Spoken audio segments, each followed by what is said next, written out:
In chapter 7 of the book of Judges, the first verse, it says, "Early in the morning, Jerubbaal," in parentheses, it says, that is Gideon. That's in verse 1. Just a quick side note before we proceed. I wanted to make sure tonight, because the author made it sure that we know who he is talking about. It is Gideon and Jerubbaal. Jerubbaal and Gideon are one of the same person.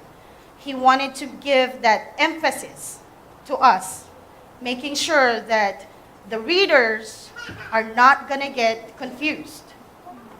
So I want to make sure that last Friday's message, last Friday is past. We have learned, we lived it, we went through it. This afternoon, when something happened, even it was good or it's a bad day for us, that one is past. And we are right now a better Christian. We thrive to be a better Christian every single minute and every single second of the day. So before we start, before we continue the message, I want to make sure that all of you have the new heart and of the new you before you receive the message. Because that is the first thing that the author of Judges chapter 7 verse 1 said.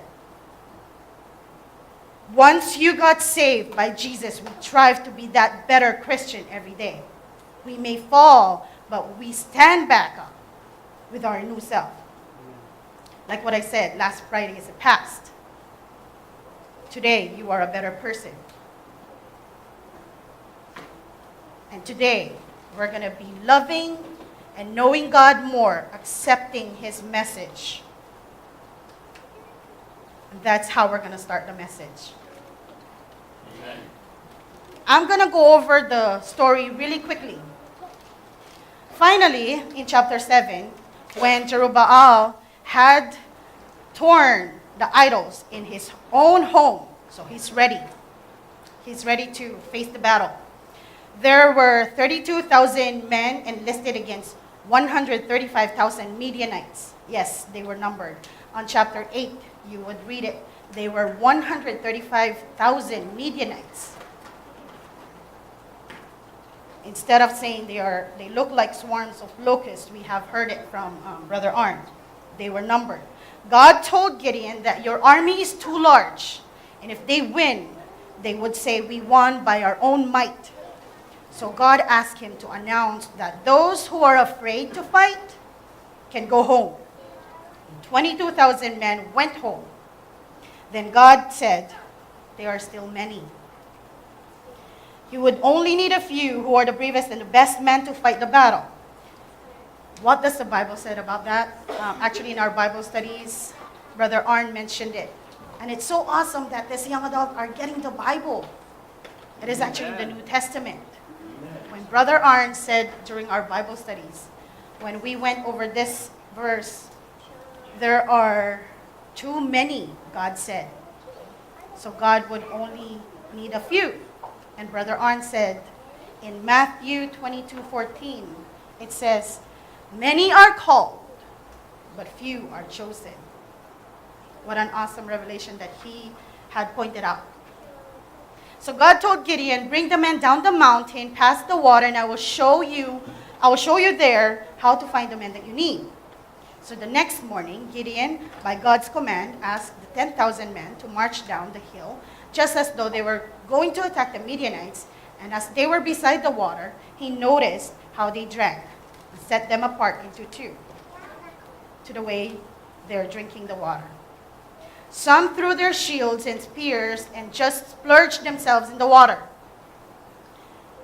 Some knelt down, one shield on their right hand, and in the other, cupping water on the left hand, drinking what they can. Those soldiers, the armies who were cupping on the left hand and on the right hand had their shields, they were separated, and they were 300. And when that happens, God told Gideon, now you're ready to fight the battle. Church, think about it. 135,000 and 300 men. I don't know what kind of math God is using, but it's not. It doesn't match up. Amen. Yeah. But God knows Gideon is still kind of scared, so he gave Gideon the last encouragement. When he asked Gideon to go down to the camp and listen, take your servant Purah and listen to what the enemy was saying. And the enemy said, one of the Midianites said that he had a dream, and this loaf of barley bread came tumbling down the hill and overturned, hit the tent, and overturned, and the tent got overturned and collapsed. And one of the Midianites' friend interpreted the dream, and he said that this can be nothing other than the sword of Gideon, son of Joash, the Israelite. God has given the Midianites and the whole camp into his hands. And as soon as Gideon heard that, he went back to the camp and told the armies, "Arise and be ready. We will go to the battle tonight." Amen. So he is all pumped up. Right. He's all getting ready. And God gave the plan to Gideon, where they would need a lamp, a clay pot or a clay jar, and a torch inside it. The battle plan was to surround the camp in the middle of the night. Then they would blow their trumpets with a mighty noise, and they would crush or break the clay jars, and the flash of light on the lamp or the torch will come out. No swords. The Midianites were roused up from their sleeps and started swinging their swords, killing their own and fleeing for their lives. Gideon went after their king's head, Zebah and Salmunah. When he captured them, then he asked his son Jethro to kill the two kings, but the son couldn't. So that's one of the famous saying that they say nowadays. It is actually taken from the Bible. It says, "Do not send a child to do a man's job." So Gideon killed the two kings himself. Gideon made an ephod after that. That's where the sin started again. Gideon made the ephod out of the golds and rings. And so now we know where Apple got the idea of an iPod. That was a joke. And that was my husband's joke. That's me. And that's the end of the story of Gideon. So let's proceed. First point, enlist in God's army. Last month, we had the Veterans Appreciation Night. And who agrees with me that that Veterans Appreciation Night was awesome event? Amen. Amen. It is. And thank you, Hannah, for bringing that up and for putting it together. We had a chance to meet some of those armies who went into battle. And it's so awesome now that I am preaching or sharing the message of Gideon and having that last month. It's so awesome. How many of you had seen the movie Spartans? 300. The 300. It was a great movie, by the way. It's a great movie. You should watch it. It's a great movie about Leonidas using the 300 man. If it is biblically based, it reminds me of Gideon. It just reminds me of Gideon. How they are so just testosterone. But please allow me to ask some of you of your occupation. If you've seen that movie, you will know what I'm talking about. Pastor Miguel, what do you do for a living? I agree. Amen. Brother Arn, what is your occupation?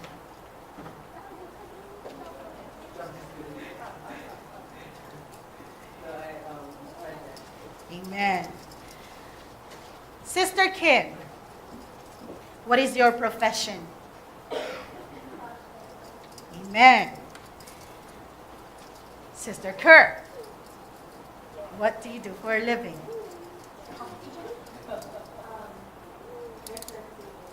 Amen. Sister Hannah, what is your profession? Amen. Pastor Paul, what is your profession? Doctor. Doctor. There was a part wherein in that movie, thank you by the way for answering the questions. There was a part in that movie where Leonidas met up his friend and he was being questioned about having the handful of soldiers that he's bringing against the great King Xerxes. And King Leonidas replied to his friend. He said, "Spartans, what is your profession?" And his soldiers said, they answered, "Hurrah! Hurrah! Hurrah!" That's right. That's what they said, sounding like they were thousands, sounding like there are a lot, considering there are only 300 men. And he told his friend, "See, my friend, I'm bringing a lot of soldiers with me." Amen. And that is what happened with Gideon. Church, when we became Christian, we enlisted in God's army. Hallelujah. Hurrah. Hurrah! One of the best verse to fight the battle is, if God is for us, who can be against us? When we enlisted in God's army, fear is not an option for us.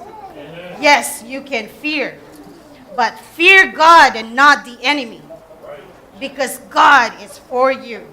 And he did not give that fear, spirit of fear, to you. The enemy did. We are church. I wanted to remind all of you. We are Christian warriors before we became a doctor, a massage therapist, Amen. an account executive, a maintenance. Yes, I do maintain the office.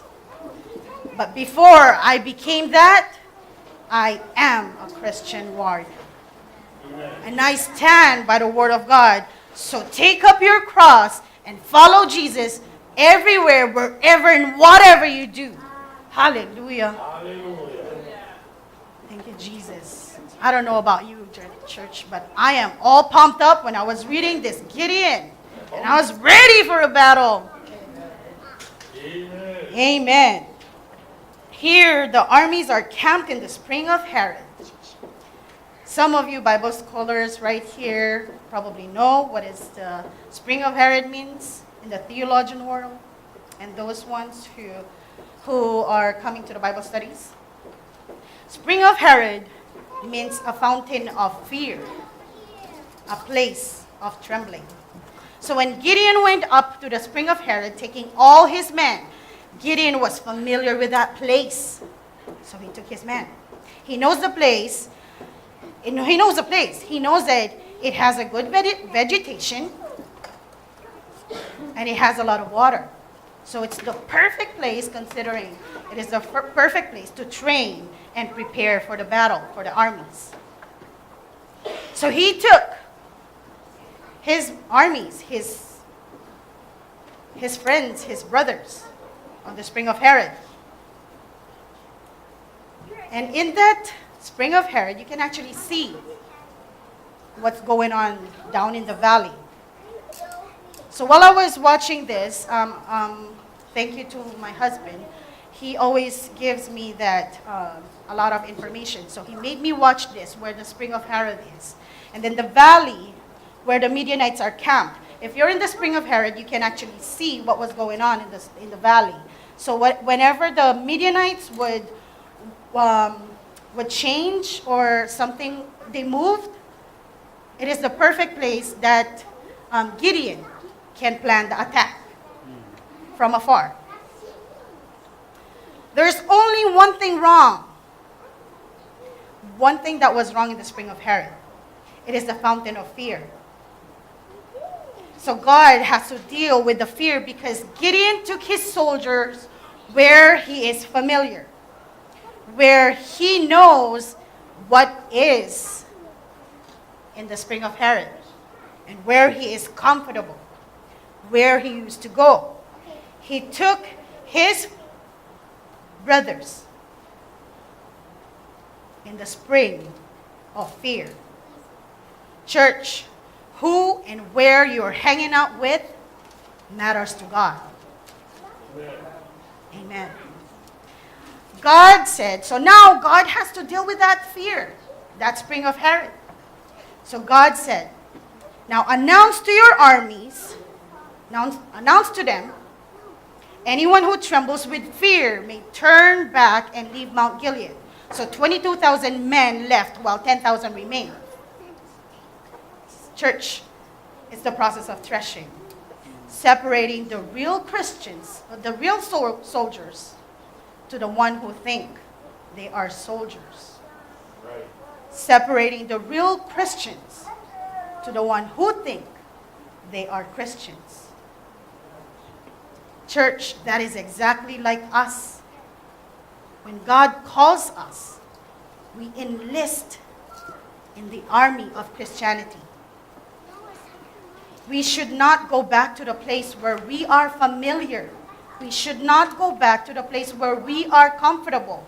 And we should not take our families and friends, our brothers and sisters, to the place where we know and we used to go, because or else we're leading our brothers and sisters to distraction. When we are called by God and we know that we are in a spiritual battle every day, as soon as we accepted Jesus as our Lord and Savior, there are two choices that we make. Either glorifying God or satisfying our comfort. Giving much credit and glory to God, or it is I who did it. Before we became Christians, we get into this situation where when something goes wrong and when we get into a problem, we call all our friends. We talk about our problems. We get our own pity party. That was before we became Christians. And then when our families, our friends, our coworkers, they started talking about somebody. And then, here we come. We get sucked into it. We started talking about them too. Church, when we enlist in God's army, and when you know that you don't have to go back to where you were, if you get a problem, take it to God. Pray. We don't call our families or our friends and have our pity party and talk about our problem. We talk about who will give the solution to our problem. And when we know that our friends and families or our coworkers are talking about someone, what do we do when we know we don't want to go back to where we were? What we do is we stand with our shield and say, let's pray for that person. Let's pray for him.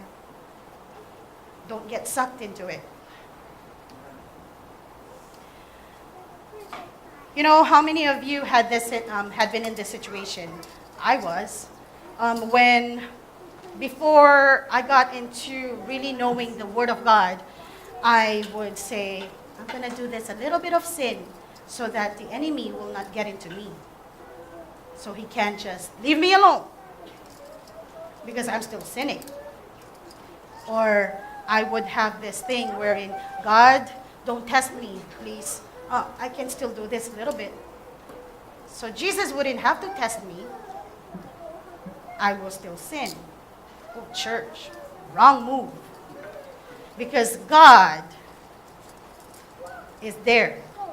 And He will deal with us sooner rather than later. So church, you can see this is a testosterone kind of message tonight. Amen? Amen.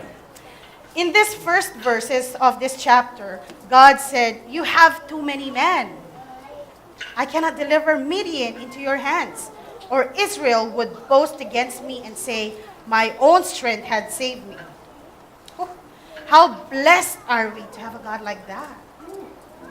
How blessed are we to have a God who would save us from ourselves, our arrogance, our self-indulgence, our self-centered self, before it will even happen.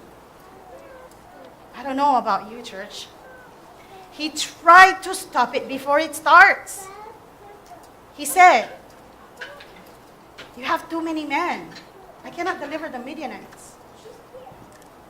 That is what God is showing us in here. You have too many men inside of you. I know if you would come out of this situation, you will say, you did it. And if it happens, our major sin will be the result of our destruction, which is pride.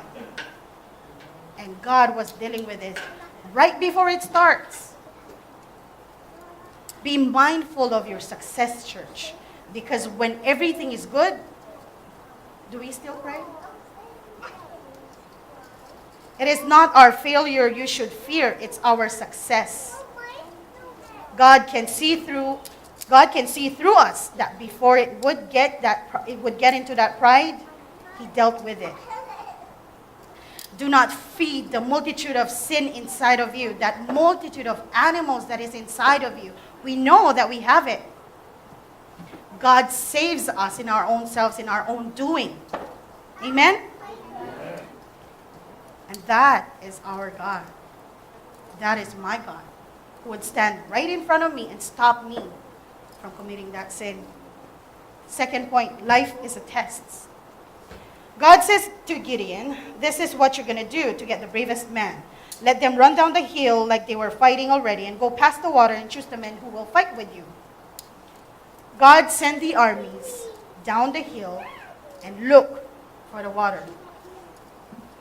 It is like our life here on earth as we prepare for heaven. It is a test. We run down the hill in our life searching for water. And who is the Bible said the living water is? Jesus. Hallelujah. The Bible said in John 4:14, but whoever drinks the water I give them will never thirst. Indeed, the water I give them will become in them a spring of water welling up to eternal life.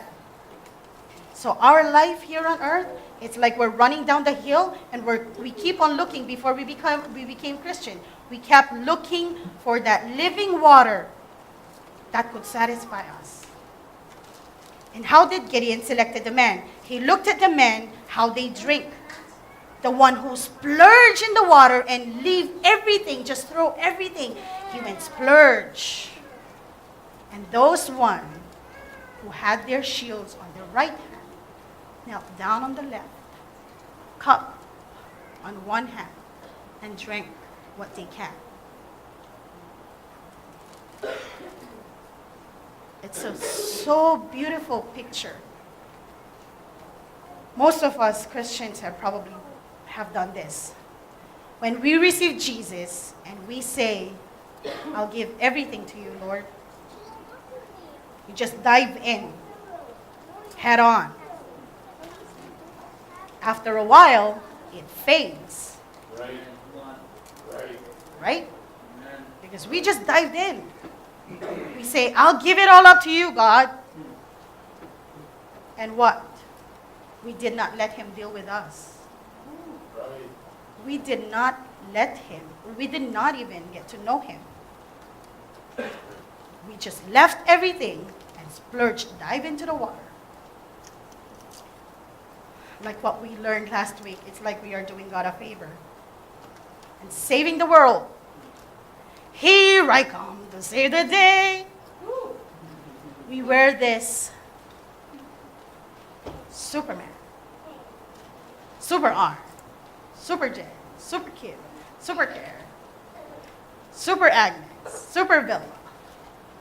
We think we are trying to save the world. What do we do when we got saved? We don't go to work and we tell God, okay, God, I'm doing this something. I'm going to do something for you. I'm going to go feed the homeless. Check that off. Check that on my list, God. Here I come to save the day. We think that we are saving the day. And some of us would even call in sick when we are not even sick. Just to go bingo with the kapunas. Here we come to save the day. We think that we are saving the day because God needs our help. God doesn't need our help. We need God to help us in our lives. He does not need us. We need Him. Third point, it's actually related to the second point. Be watchful and be ready. The armies have their shield on their right hand, kneeling on their left hand, drinking water. Church, be watchful and be ready.